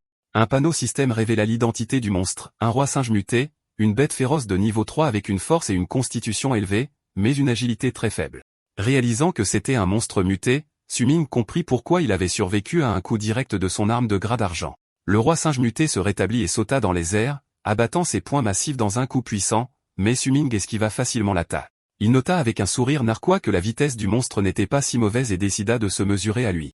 Se rappelant les compétences héritées de sa vie passée, il décida d'utiliser la troisième, le pas du dieu caché. Une notification du système expliqua que cette compétence était une technique d'accélération qui augmentait sa vitesse de 50% et le rendait complètement immunisé à toutes les attaques et impossible à cibler pendant son activation, bien qu'elle consomme beaucoup d'endurance. Une vague d'énergie turquoise brillante enveloppa Su-Ming. Il disparut en un instant, réapparaissant directement derrière le roi singe confus, le narguant en disant qu'il était derrière lui. Le monstre rugit et se retourna pour attaquer, mais Su-Ming disparut à nouveau dans un éclair de lumière. Regardant la bête désormais déséquilibrée et vulnérable, Su-Ming déclara le concours terminé, le trouvant ennuyeux et à sens unique. Le roi singe muté ne put que regarder, choqué. La silhouette de Su-Ming se reflétait dans son œil terrifié alors qu'il se préparait à frapper. Déclarant qu'il avait fini de jouer, Su-Ming déchaîna une dernière attaque dévastatrice qui trancha le monstre en deux. Une notification du système confirma immédiatement sa victoire. Alors que le corps du monstre se dissolvait en données, un écran de butin apparut. Il avait obtenu un parchemin de compétences de grade bronze bas, coup unique. Il se tenait au-dessus des restes de son ennemi, pensant que bien que la compétence soit de bas rang, c'était une trouvaille décente pour le donjon des novices. Soudain, il fut enveloppé d'une lumière dorée brillante alors qu'un grand titre de premier sang apparaissait devant lui. Une annonce à l'échelle du donjon fut diffusée, déclarant qu'un maître d'épée de niveau 2 avait réalisé le premier meurtre de la forêt de la vague déferlante, obtenant ainsi le titre de premier sang. Partout dans le donjon, les étudiants en difficulté furent choqués de recevoir la notification. En récompense, chaque joueur reçut une petite potion de soin. Une fille blessée serra la potion qui était apparue dans sa main, soupirant de soulagement. Les étudiants commencèrent à spéculer sur le mystérieux maître d'épée, certains devinant immédiatement qu'il s'agissait de l'étudiant 10 étoiles, Su-Ming. D'autres soutenaient que ce pourrait être un autre maître d'épée, mais ils étaient tous d'accord que cet exploit leur donnait l'espoir que le donjon était faisable. De retour dans sa clairière, Su-Ming paniqua. Il avait complètement oublié le système de titres publics, réalisant que cela pourrait exposer sa véritable force. Il décida d'être plus prudent, prévoyant d'utiliser sa compétence de dissimulation totale pour cacher ses futurs exploits. Il était aussi surpris qu'après une demi-heure, il soit la première personne à tuer un seul monstre. Alors qu'il s'enfonçait plus profondément dans la forêt, il s'arrêta soudainement. Une meute de loups sinistres de niveau 3 émergea des buissons, leurs yeux verts brillant de manière menaçante. Su-Ming eut un sourire narquois, reconnaissant les loups comme l'un des meilleurs monstres pour monter de niveau. Il décida que c'était l'occasion parfaite d'essayer sa nouvelle compétence d'épée. Il avait déjà utilisé son talent unique, l'ascension universelle, pour améliorer le parchemin de compétences en bronze du singe. Le système avait déclenché la sublimation de la compétence, la transformant en une nouvelle capacité plus puissante. Il avait obtenu une compétence d'argent de bas grade, la coupe au dégainé, une technique qui lui permettait de rengainer son épée, de concentrer son attention et de déchaîner une frappe dévastatrice en un seul mouvement. Alors que les loups sinistres hurlaient, Su-Ming déchaîna sa nouvelle puissance. Une vague massive d'énergie bleue en forme de croissance abattit sur la meute en pleine charge. La vague d'énergie massive déchiqueta les loups sinistres avec une force dévastatrice. Dans une démonstration brutale et sanglante, la coupe au dégainé de Su-Ming décapita et trancha toute la meute, lui rapportant une cascade de points d'expérience à chaque meurtre. À 9h30, il se tenait seul dans la clairière désormais silencieuse, le sol jonché des restes de ses ennemis. Avec un sourire satisfait, il regarda une notification système confirmer qu'il avait atteint le niveau 9 et obtenu le titre de légende du loup affamé. Il reconnut que sa stratégie d'utiliser l'attaque à longue portée de Styliedo était le moyen le plus efficace de farmer ces monstres de bas niveau. Il fit à nouveau la démonstration de la technique, rengainant son épée et concentrant son intention. Il accumula de l'énergie, verrouilla sa prochaine cible, et avec un regard déterminé, déchaîna un autre coup puissant. Une deuxième vague massive d'énergie descendit, prête à anéantir un autre groupe de loups. Cependant, cette fois, son attaque rencontra une résistance inattendue. À la grande surprise de Su-Ming, sa puissante frappe fut soudainement déviée dans une explosion de fumée et de feu. Une nouvelle silhouette, beaucoup plus grande, émergea du chaos. C'était un monstre loup bipède massif aux yeux rouges brillants, identifié par le système comme le chef roi loup de niveau 10, le fixant avec une pure malveillance. Pendant que Su-Ming montait de niveau à une vitesse étonnante, les autres étudiants commençaient à peine à s'organiser. À 8h30, une heure après l'ouverture du donjon, des équipes commencèrent à se former et à entrer dans le portail, déterminées à riposter. Des cris de contre-attaque retentirent alors que les groupes nouvellement formés, renforcés par le gros des étudiants, commencèrent à repousser les hordes de monstres. Une de ces équipes se retrouva dans une bataille désespérée. Un étudiant aux cheveux bleus bondit en avant, tranchant un monstre massif ressemblant à une souris mutée pour sauver son coéquipier tombé au combat. Lui et son compagnon regardèrent, choqués et soulagés, alors qu'il était inondé de points d'expérience grâce à ce meurtre. Une notification du système confirma qu'il avait vaincu une souris des champs mutés. L'équipe célébra sa victoire, remplie d'un espoir renouvelé. Il sentait qu'avec l'arrivée du gros des troupes et l'aide des potions de soins, il pouvait définitivement gagner. Un étudiant pleura même de joie en montant en fin de niveau. Leur célébration fut interrompue par une nouvelle annonce surprenante à l'échelle du donjon. Une annonce du système a déclaré qu'un autre titre de premier sang avait été remporté, cette fois pour avoir tué un monstre chef. Les détails de l'annonce ont laissé tous les étudiants du donjon stupéfaits. Le joueur qui avait accompli cet exploit incroyable était un pêcheur de niveau 9. La récompense était le titre de chef des chefs. Des murmures d'incrédulité se sont répandus comme une traînée de poudre. Ils se demandaient comment un joueur avec une profession non combattante comme pêcheur pouvait être si fort, et encore moins avoir déjà atteint le niveau 9. La scène revient 10 minutes en arrière pour révéler l'identité du mystérieux pêcheur. C'était Su-Ming qui avait utilisé sa compétence de dissimulation totale pour déguiser sa classe avant de combattre le roi loup chef. Le combat était intense. Le puissant coup de Su-Ming s'est abattu sur le roi loup, mais la bête était incroyablement agile, évitant de justesse toute la force du coup. Malgré l'esquive, l'attaque a quand même touché, laissant une entaille sanglante et épuisant la barre de vie du monstre. Sans se décourager, Su-Ming a bondi dans les airs avec une vitesse incroyable. Il a provoqué la bête, déclarant que son adversaire n'était pas n'importe quel étudiant, mais un réincarné, alors qu'il abattait son épée dans un dernier coup décisif. Une notification du système a confirmé sa victoire. Il avait tué le roi loup à dos argenté, gagnant 500 points d'expérience, ce qui était suffisant pour le faire passer au niveau 10. Il a également augmenté sa maîtrise des compétences et obtenu un butin précieux, un os de griffe tranchant en fer et un cœur de roi loup. Cette victoire a déclenché l'annonce du chef des chefs à l'échelle du donjon. Pendant ce temps, ailleurs dans la forêt, Yang Ding et ses deux amis étaient également engagés dans un combat brutal contre une meute de loups. Épuisés et ensanglantés, ils ont finalement vaincu le dernier des monstres. L'un des coéquipiers de Yang Ding a soupiré de soulagement, reconnaissant que le parchemin d'amélioration d'attaque, la récompense à l'échelle du donjon pour le titre de chef des chefs, était arrivé juste à temps pour les sauver. Il a ensuite commenté le mystérieux pêcheur de niveau 9 qui avait remporté le titre. En entendant cela, Yang Ding a explosé de frustration. Il ne pouvait pas comprendre comment un joueur avec une classe de compétences de vie non combattant pouvait monter de niveau si rapidement, sentant que c'était une moquerie personnelle envers les joueurs de combat comme lui. Il s'est ensuite plaint furieusement de sa machette bon marché, accusant Su-Ming de l'avoir escroqué de son argent. Il se lamentait que s'il n'avait pas été trompé, il aurait pu s'offrir une véritable arme de grade d'argent. L'un de ses amis ne pouvait qu'essayer de le consoler en disant que la chance de Su-Ming était tout simplement trop grande. La frustration de Yang Ding a débordé, et il s'en est pris à ses propres coéquipiers, les traitant furieusement d'inutiles et criant qu'il avait dû encaisser tous les dégâts. Il s'est plaint qu'après avoir tué tant de loups, l'expérience partagée ne l'avait fait monter qu'au niveau 2, lui donnant l'impression d'être un total pigeon. Sa colère s'est alors retournée contre Su-Ming, et il a bouilli de rage, jurant que s'il trouvait Su-Ming dans le donjon, il le détruirait.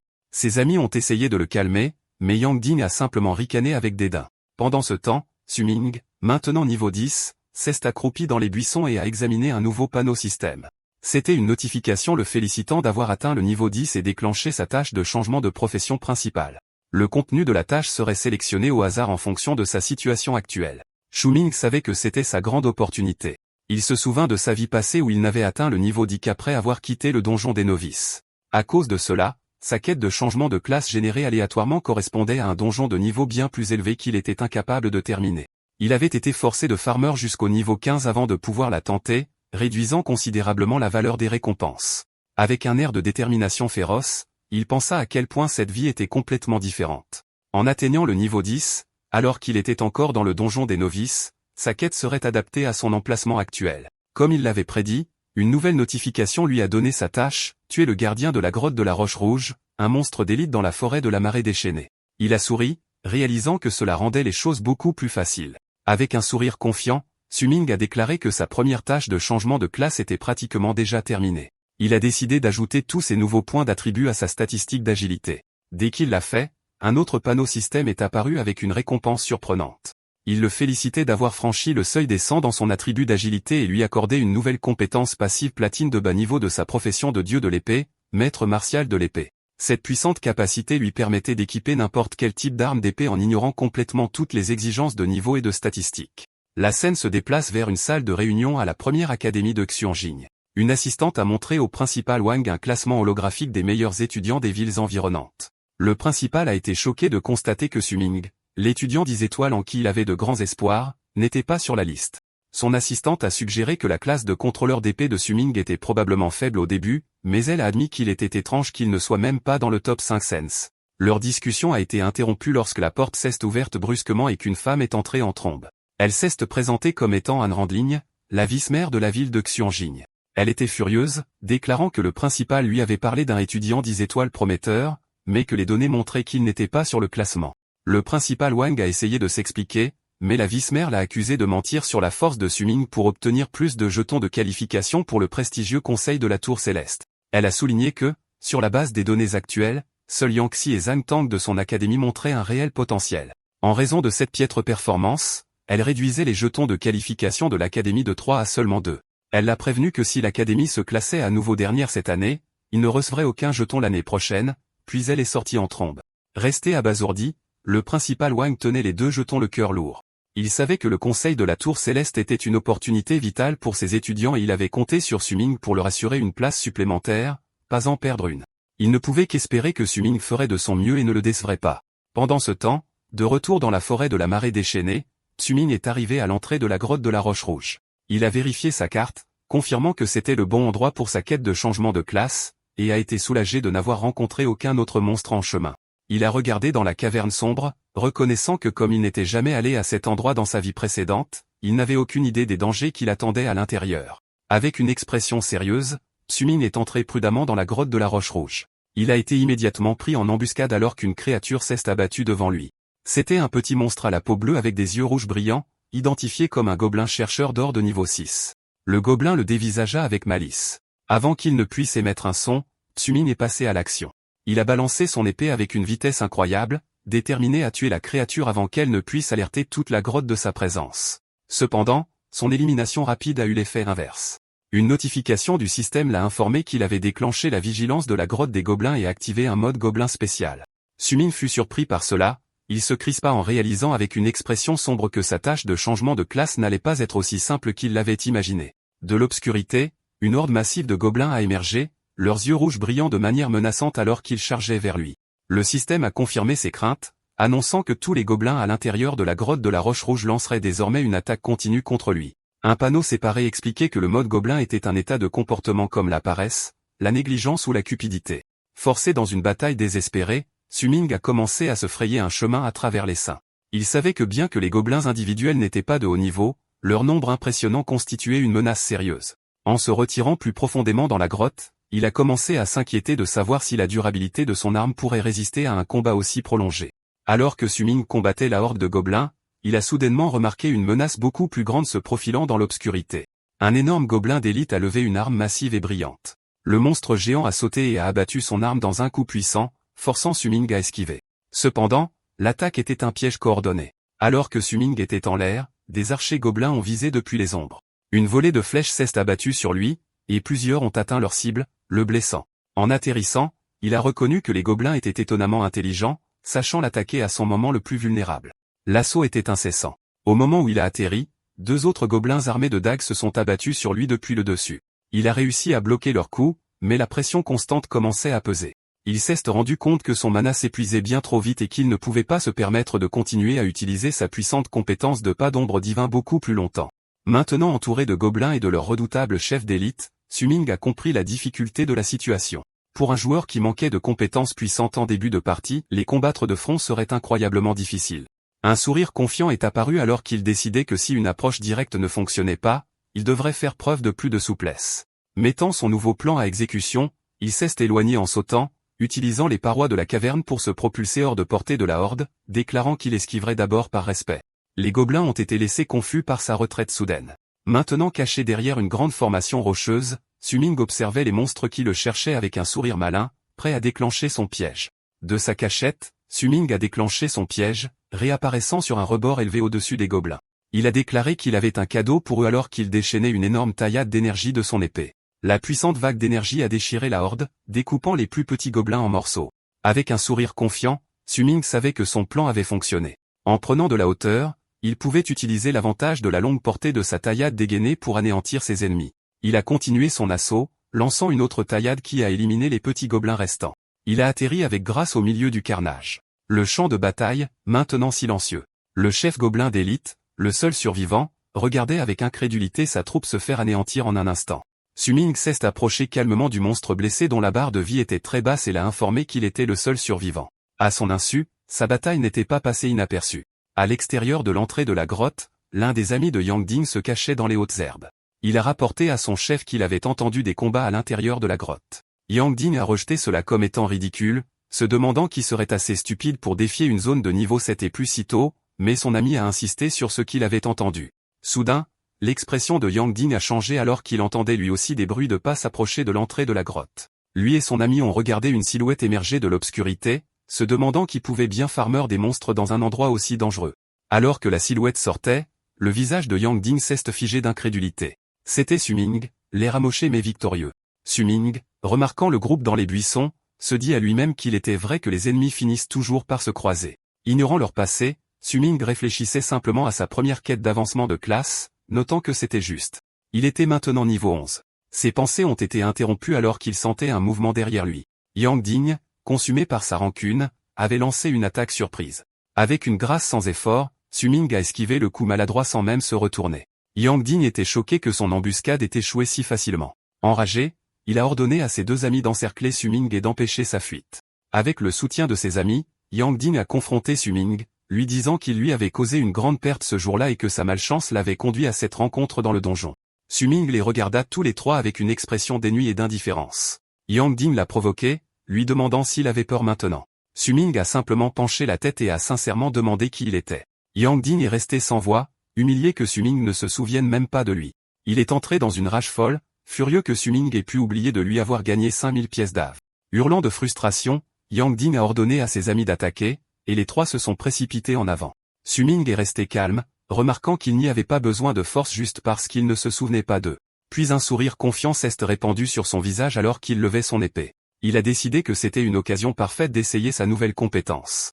Avec un sourire narquois, Suming a invoqué son épée qui a commencé à briller d'une énergie rouge tourbillonnante. Il a ensuite déchaîné sa nouvelle compétence, le contrôle de l'épée. La lame a jailli en avant, volant dans les airs par elle-même tout en se balançant à une vitesse incroyable. Avant que Yang Ding et ses amis ne puissent réagir, l'épée contrôlée par télékinésie les a tranchés dans un tourbillon de lumière rouge. Les trois brutes ont été projetés en l'air, criant de douleur en s'effondrant au sol, vaincus en un instant. Suming a souri, satisfait de la démonstration de son nouveau pouvoir. Yang Ding, blessé au sol, regardait avec une incrédulité totale. Il a reconnu la technique comme étant le contrôle de l'épée et a bégayé sous le choc, se demandant comment c'était possible. Alors que la lame tourbillonnait de manière menaçante, il a hurlé que le contrôle de l'épée était une compétence avancée qu'un maître d'épée ne devrait pas pouvoir apprendre avant bien plus tard. Dans son esprit, Suming s'est rappelé la véritable origine de la capacité. Il avait obtenu un parchemin de compétence de contrôle de l'épée après avoir vaincu le gobelin d'élite. Il a ensuite utilisé son talent unique, l'ascension universelle, pour améliorer le parchemin de bas niveau en une compétence utilisable. Il était satisfait du résultat, non seulement parce que la compétence était puissante, mais aussi parce qu'elle correspondait parfaitement à l'image publique d'un maître d'épée, ce qui aiderait à dissimuler sa véritable classe de niveau mythique. Cependant, ses pensées se sont ensuite tournées vers un prix plus précieux. Après sa première quête d'avancement de classe, il avait reçu un plan de lieu caché du coffre de récompense finale. Se tenant au-dessus de ses ennemis vaincus, il a ouvert le mystérieux plan sur un écran holographique doré. Alors que le contenu était révélé, l'expression confiante de Suming a disparu, remplacée par un choc absolu. Le contenu du plan caché a laissé Suming sans voix. Les coordonnées du trésor caché se trouvaient dans la grotte de la Roche Rouge, partie 2. Il a été instantanément agacé, se demandant pourquoi il devait retourner dans cette même grotte. Sa confusion s'est approfondie en lisant l'étrange sous-titre sur la carte. Gobelins, commerce et vie, ce qui n'avait aucun sens pour lui. Pendant ce temps, à 11h30 dans une autre partie de la forêt, une scène différente se déroulait. Une équipe de 3 filles célébrait leur victoire après une bataille acharnée contre un grand monstre. L'une des filles, maintenant niveau 7, a soupiré de soulagement. Elle a reconnu qu'elle devait leur succès à leur coéquipière 7 étoiles, une fille aux cheveux verts clairs nommée Fanfasie qui les avait portés tout au long du combat. Le combat terminé, une coéquipière est partie en courant avec enthousiasme pour partager le butin. Fanfasie s'est tournée vers sa coéquipière restante et lui a demandé si elle allait bien, mais la fille l'a assuré qu'elle allait bien. Un instant plus tard, cependant, l'expression de Fanfasie s'est transformée en choc. Elle a regardé autour d'elle, confuse, et a demandé où leur autre coéquipière, celle qui venait de partir chercher le butin, avait soudainement disparu. La panique a commencé à s'installer alors que Fanfasie balayait la clairière du regard. Le corps du monstre se dissolvait, mais son ami était introuvable. Elle ne pouvait pas comprendre ce qui s'était passé. Sa coéquipière était là il y a une seconde, et elles avaient déjà éliminé tous les monstres de la zone. Il n'y avait rien au sol, aucune trace de lutte. Puis, les yeux de Fanfasie se sont écarquillés d'horreur alors qu'une réalisation terrifiante semblait l'envahir. Un cri de terreur perçant a résonné à travers la forêt. Le plan doré que Suming a acquis révélait une entrée de bestiaire dérangeante intitulée La vie des gobelins. Il détaillait comment les gobelins vivent en tribu dans des endroits sombres, dirigés par des chefs et des chamans. Le système a ensuite expliqué que pour maintenir leur taux de reproduction élevé, les gobelins capturaient des créatures femelles par tous les moyens nécessaires, illustrés par des images horribles d'eux enlevant des étudiantes. Su-ming a reculé de dégoût, choqué par la nature perverse des gobelins dans cette chronologie. Secouant la tête, il a suivi les coordonnées du plan. Une notification a bientôt confirmé qu'il était arrivé à l'endroit. Cependant, il s'est retrouvé dans une forêt dense et calme. Il a regardé autour de lui, confus. Le plan était pour la grotte de la Roche Rouge, partie 2, mais il n'y avait aucune grotte en vue, ce qui l'a fait se demander si les coordonnées étaient fausses. Il est resté silencieux, essayant de résoudre l'énigme. Une épaisse brume est alors arrivée, obscurcissant sa vision. Sentant que quelque chose n'allait pas, Su-ming a activé sa compétence d'œil perspicace. Sa vision s'est aiguisée, perçant l'illusion. Il a repéré un monstre massif ressemblant à un rat qui était auparavant caché. La créature a été surprise, réalisant qu'elle avait été découverte. Voyant cela, Su-ming a compris l'astuce, et un sourire confiant est apparu sur son visage. Il a réalisé que le nom grotte de la Roche Rouge, partie 2, était une diversion pour faire chercher une grotte physique au Challenger. La véritable entrée n'était pas du tout une grotte, mais une illusion habilement dissimulée, gardée par le monstre. Ayant découvert l'illusion, Su-ming a réalisé que la véritable entrée était une grotte souterraine et a sauté dans l'ouverture cachée. En descendant, il a vu un feu en dessous et a compris que les gobelins avaient habilement utilisé la fumée pour dissimuler l'entrée. Il a atterri en toute sécurité à l'intérieur de la grande caverne, son expression devenant sérieuse. Il a repéré un éclaireur gobelin solitaire et a décidé de ne pas attaquer. Il s'est souvenu que tuer ne serait-ce qu'un seul gobelin déclencherait le mode gobelin et alerterait le nid. Il s'est rappelé qu'il n'était là que pour le trésor et qu'il devait être prudent. Cependant, en s'enfonçant plus profondément, il a trouvé le corps sans vie de Fanfezi. Su-ming a réalisé qu'elle avait dû être prise en embuscade après être tombée dans le piège de la fumée. Il a grimacé de dégoût, pensant que les créatures étaient aussi viles que leur bestiaire le suggérait. Il a alors entendu des cris désespérés venant de plus loin. Il a vu une autre étudiante aux cheveux violets courts, acculée par plusieurs gobelins. Elle était encore en vie, et une pensée pragmatique a traversé l'esprit de Su-ming. Il a envisagé de l'utiliser comme distraction pour faciliter sa chasse au trésor. Il a décidé qu'il devrait la laisser mourir, se disant que c'était de sa faute si elle n'était pas assez forte. Alors qu'il se résolvait à l'abandonner, la jeune fille lança un dernier appel désespéré, suppliant quelqu'un de la sauver et offrant une énorme récompense. Elle a ensuite crié que sa sœur aînée était la vice-directrice du groupe Jangan. À ces mots, les yeux de Su-ming s'écarquillèrent de surprise en réalisant qui elle était. À ce moment-là, les gobelins se sont jetés sur elle, prêts à frapper la jeune fille terrifiée. Au moment où les gobelins se jetaient sur elle, Su-ming est intervenu. Il a lancé son épée qui a fendu l'air en traînées rouges avant de se planter dans le sol, projetant les monstres en arrière. Il a ensuite sauté par-dessus les créatures stupéfaites pour se retrouver aux côtés de Zheng Yanqing. Avec un sourire confiant, Su-ming activa sa capacité de contrôle d'épée. Il a rappelé son épée qui brillait d'une intense énergie rouge alors qu'il préparait son attaque de dégainage. Il a déclenché l'attaque, une explosion de lumière massive non létale qui a englouti la zone. Son plan était basé sur ce qu'il avait lu plus tôt. Les gobelins ont une faiblesse paralysante à la lumière vive. Sachant cela, Su-ming a attrapé Zheng Yanqing, choqué, et l'a remise sur pied, lui disant de courir. Il savait que tant qu'il ne tuerait aucun gobelin, le flash les effraierait sans déclencher le mode gobelin et alerter le nid. Ils ont couru jusqu'à atteindre une distance de sécurité. Su-ming a regardé en arrière et a confirmé que sa théorie était correcte. Les gobelins désorientés ne les avaient pas poursuivis. Zheng Yanqing, épuisé mais en sécurité, rougit en le remerciant de l'avoir sauvé et se présenta. Su-ming se souvint alors de la photo que sa sœur lui avait montrée, confirmant qu'il s'agissait de la sœur cadette de Jeanne Lan. Cependant, Su-ming ne montra aucun intérêt. Il a froidement rejeté ses remerciements, disant qu'il ne faisait que passer, et a commencé à s'éloigner. Zheng Yanqing l'a rapidement interpellé, essayant d'offrir une récompense et mentionnant à nouveau sa puissante sœur. Su-ming a froidement coupé court à l'offre de Zheng Yanqing, lui disant qu'elle devrait s'inquiéter de sortir vivante du donjon avant de parler de récompense. Alors qu'elle le suppliait de ne pas la quitter, il a déclaré sans détour qu'il l'avait déjà sauvée une fois et que son manque de force ne ferait que le ralentir. Malgré ses paroles dures, alors qu'il consultait à nouveau sa carte au trésor, il fut surpris de voir qu'elle l'avait suivi. Il l'ignora et désigna un point lumineux sur la carte, déclarant que le trésor était enterré juste là. Tandis que Zheng Yanqing montait la garde, demandant nerveusement si les gobelins les suivaient toujours, Su-ming se mit à creuser. Après quelques efforts, il annonça qu'il l'avait trouvé. Il a déterré un grand coffre de qualité argent. Il savait que c'était le coffre de la plus haute qualité du donjon novice, mais il prévoyait d'utiliser son talent d'ascension universelle pour en améliorer la qualité. Alors qu'il activait sa compétence, le coffre se mit à émettre une lumière dorée éclatante, laissant Zheng Yanqing stupéfaite. Su-ming a brandi le butin transformé, expliquant qu'il s'agissait maintenant d'un coffre de butin de qualité hors de bas niveau. Il savait que ces coffres étaient comme une loterie avec une forte chance de donner des objets, des compétences ou des équipements puissants. Avec un sourire confiant, il a ouvert le coffre, se demandant quel trésor l'attendait. Zhang Yanqing regarda avec admiration une lumière vive jaillir de l'intérieur. 2 objets se sont matérialisés, une épaulière dorée ornée et un parchemin doré. Une notification a identifié ses gains, une pièce de l'ensemble du flux de l'ombre et un parchemin de compétences de guérisseur d'âme. Su-Ming examina ses récompenses du coffre en or. Son excitation initiale s'est rapidement transformée en déception. Bien que l'ensemble d'armure soit une bonne trouvaille, il s'est plaint que le parchemin de compétences de guérisseur d'âme de qualité platine était inutile car il ne correspondait pas du tout à sa profession. Voyant sa frustration, Zhang Yanqing suggéra nerveusement que le parchemin était peut-être apparu parce qu'elle était à proximité.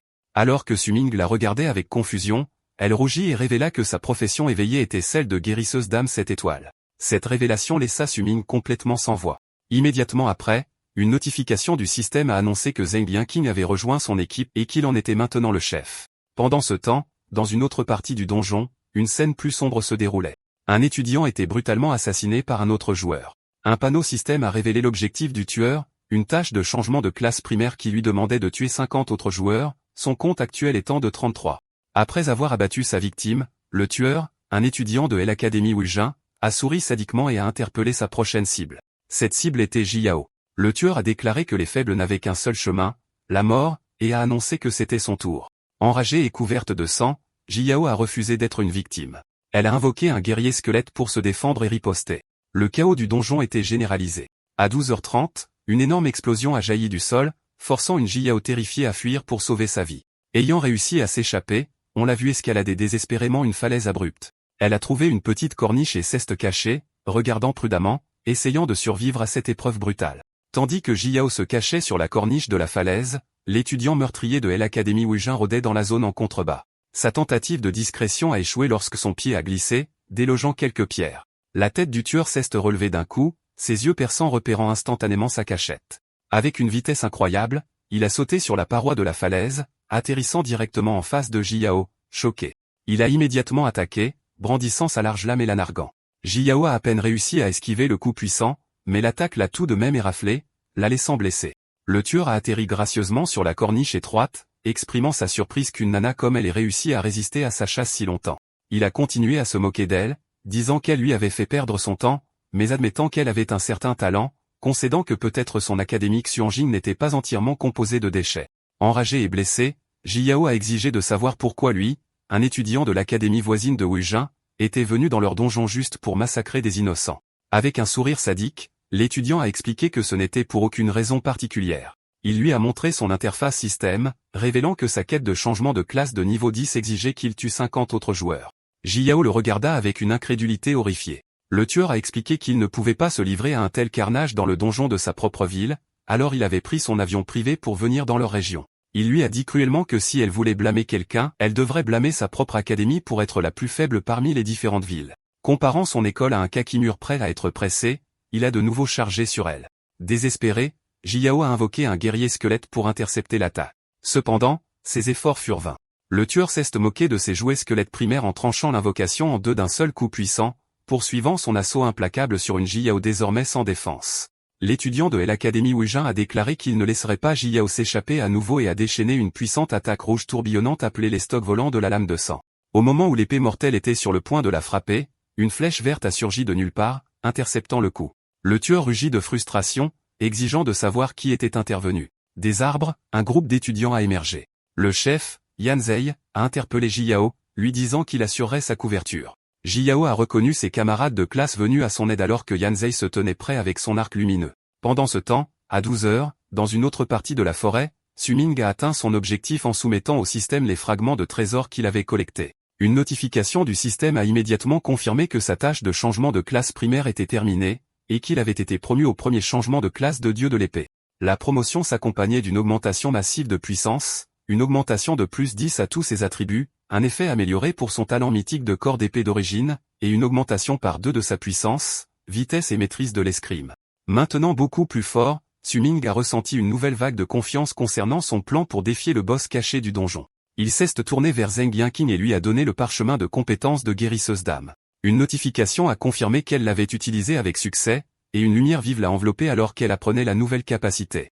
Les détails de la compétence sont apparus sur un panneau système. Amélioration d'âme, une compétence platine de haut niveau.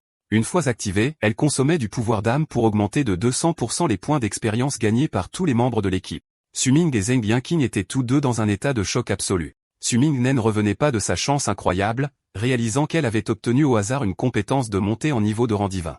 Voyant cette opportunité incroyable, un sourire malicieux s'est dessiné sur le visage de Su-Ming. Il a pointé Zheng Yanqing du doigt et a annoncé qu'il avait changé Davis. Il acceptait maintenant sa demande antérieure de l'aider à terminer le donjon novice. Elle était ravie de sa décision. Tandis que Zheng Yanqing célébrait, elle pensait qu'un joueur assez courageux pour affronter seul la grotte des gobelins était un protecteur bien plus sûr que les mercenaires engagés par sa sœur. Su-Ming soupira en lui-même, pensant que même s'il n'aimait pas les jeunes héritières riches qui utilisaient l'argent pour prendre des raccourcis, il ne pouvait pas laisser passer l'avantage qu'offrait sa compétence incroyable. Au moment où Su-Ming analysait la situation avec Zheng Yanqing, il fut surpris par une notification du système. C'était un message de Jiyao. Pendant ce temps, sur le flanc de la falaise, l'étudiant de l'Académie Weijin, imperturbable face au renfort, s'est jeté sur l'un des coéquipiers de Yan Zhei. D'un coup brutal, il a abattu l'étudiant, regardant froidement le corps tomber. En réponse, Yan Zhei a tiré une puissante flèche verte, mais l'étudiant de l'Académie Weijin l'a dévié, à la grande incrédulité de Yan Zhei. Profitant du choc, le tueur s'est à nouveau précipité en avant. Un autre coéquipier de Yan Zhei a chargé, pour être accueilli par l'estoc volant de la lame de sang du tueur. L'attaque l'a frappé à la tête, le tuant sur le coup.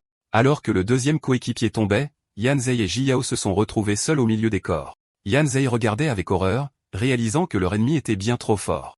Il était choqué que l'Académie Weijin puisse produire un éveillé aussi puissant, et ses recherches sur les étudiants maniant la lame de manière supérieure n'avaient rien donné. Alors que l'étudiant de l'Académie Weijin se tenait au-dessus de ses victimes, une réalisation horrible a frappé Yan Zhei. Il a reconnu leur agresseur comme étant Li Shangang, le génie étudiant 10 étoiles de la ville de Wuyan avec la profession cachée de maniaque de la lame. Li Shangang s'est plaint d'avoir perdu du temps, et son compteur de victimes n'était qu'à 35 sur 50. La situation était sinistre. Yan Zhei, un combattant à distance, était gravement désavantagé, tandis que Jiyao n'avait plus de mana. Désespéré, Yan Zhei a demandé à Jiyao s'il pouvait attendre des renforts. Jiyao a jeté un coup d'œil à l'icône indiquant qu'elle avait envoyé un message à Su-Ming, mais avec une sombre résolution, elle a dit à Yan Zhei qu'aucun renfort n'arriverait. En entendant cela, Li Shangang a ricané, se moquant de leur impuissance.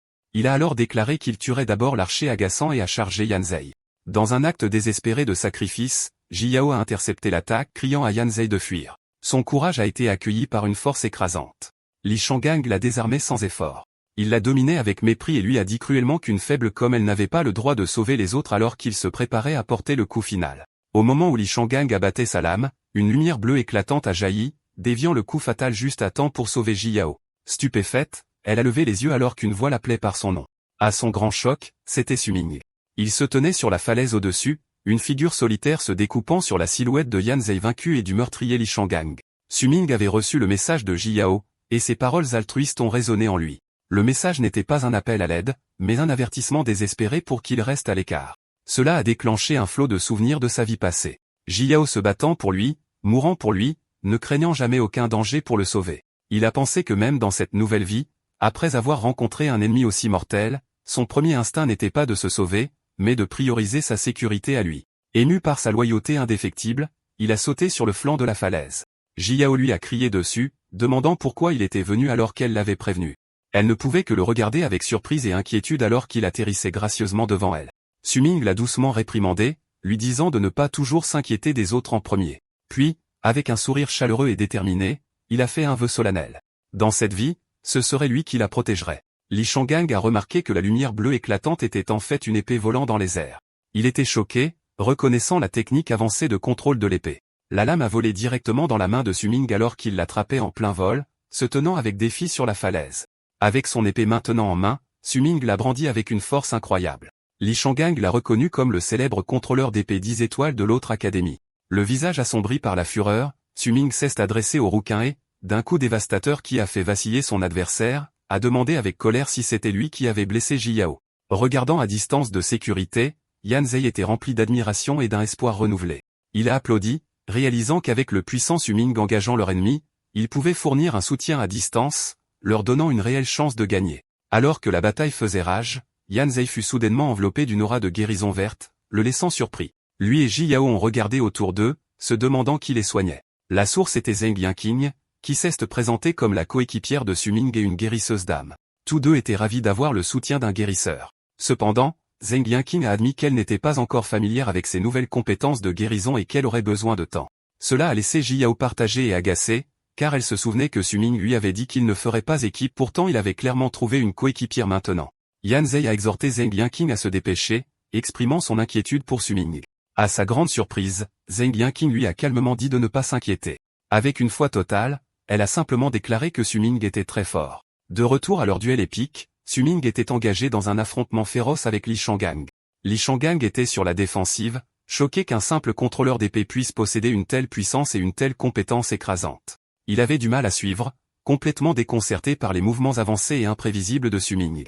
Le duel entre Su Ming et Li Shangang a commencé avec acharnement. Leur premier affrontement fut si puissant qu'il força les deux combattants à reculer d'un bond. Impressionné, Li Shangang a admis que la force de Su Ming en tant qu'éveillé 10 étoiles dépassait ses attentes. Il l'a alors défié, voulant voir qui était le plus fort, lui, le maniaque de la lame 10 étoiles de la ville de Huiyan ou Su Ming, un contrôleur d'épée de l'Académique Xuanjing de Baran. En entendant le nom, Su Ming a réalisé qu'il avait déjà entendu parler de Li Shangang. Il s'est souvenu que cet homme était une figure importante dans sa vie passée, bien qu'il ne l'ait jamais rencontré. Surpris de l'affronter si tôt, Su Ming n'était pas intimidé et a relevé le défi avec un sourire confiant. Il a chargé en avant, désireux de tester son épée contre la lame de Li Shangang. Leurs armes se sont heurtées avec une force incroyable. En réponse, Li Shangang a déchaîné sa capacité des stocks volants de la lame de sang, envoyant des projectiles d'énergie rouge vers Su Ming. Su Ming a été surpris par la tactique, mais les a habilement déviés avec son épée. Cependant, c'était une ruse. Li Shangang a crié que Su Ming était tombé dans son piège. L'énergie rouge des lames déviées a tourbillonné autour de Su Ming, l'immobilisant. Li Shangang a expliqué que l'énergie de la lame pouvait immobiliser un ennemi. Avec Su Ming piégé, Li Shangang s'est avancé pour le coup de grâce, criant à son adversaire de mourir. Mais Su Ming n'était pas impuissant. Il a utilisé sa capacité de contrôle de l'épée pour lancer l'épée de sa main, rencontrant l'attaque de Li Shangang dans un affrontement d'énergie massif qui a brisé le sort d'immobilisation. Maintenant libre, Su Ming a facilement esquivé un autre coup du surprenant Li Shangang. Avec un sourire confiant, Su Ming a dit que c'était à son tour et a rappelé son épée par télékinésie. Voyant son adversaire temporairement désarmé, Li Shangang a ricané, défiant Su Ming de bloquer sa prochaine attaque sans arme alors qu'il se précipitait en avant. Mais l'excès de confiance de Li Shangang était une erreur. Alors que l'épée de Su Ming revenait, elle lui a lacéré la poitrine, faisant couler le sang et le laissant blessé et furieux de s'être fait avoir. Imperturbable, Li Shangang a empoigné son arme et s'est jeté en avant une fois de plus, mais Su Ming était à un autre niveau. Il a activé sa compétence de pas de l'ombre divine suivie d'une technique appelée les 5 lames de l'ombre chaotique. Avec sa vitesse considérablement augmentée, il s'est faufilé sans effort à travers les coups frénétiques de Li Shangang, évitant gracieusement chaque attaque. Li Shangang était confus, incapable de comprendre comment la vitesse de son adversaire avait soudainement augmenté autant. Avant qu'il ne puisse réagir, Su Ming est apparu derrière lui, présentant des excuses calmes alors que sa lame contrôlée par télékinésie volait dans les airs. Avec un sourire confiant, Su Ming a déclaré que son épée était revenue. Ayant fini de guérir, Yan Zai, Ji Yao et Zheng Yanqing se sont précipités pour fournir des renforts. Yan Zai a crié à Su Ming de tenir bon car ils arrivaient.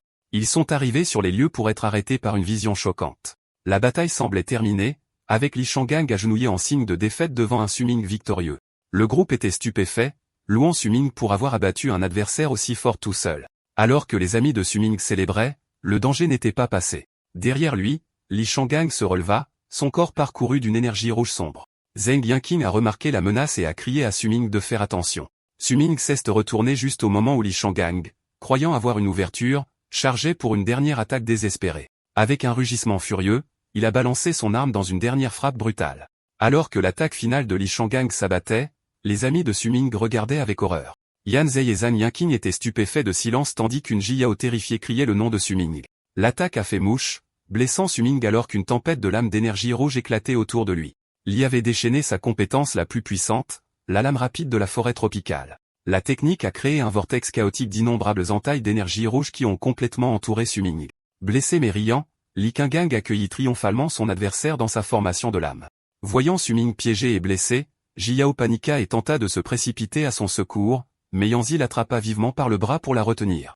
Il la pressa de se calmer, l'avertissant que se jeter dans la formation de lame mortelle serait un sacrifice inutile.